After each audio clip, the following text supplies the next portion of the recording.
Ito nga pala yung menu natin mga idol, sinigang na baboy. At welcome po sa Guerrilla Vlog. Ito nga pala yung ating papalambutin, pork buto-buto.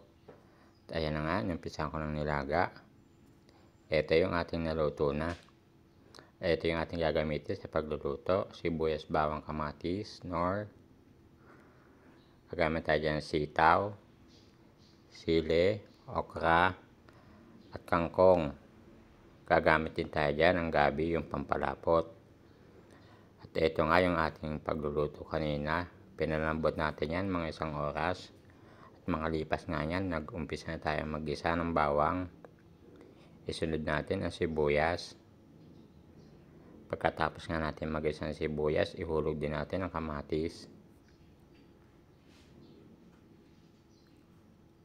At saka natin ihulog yung ating pinalambot na baboy.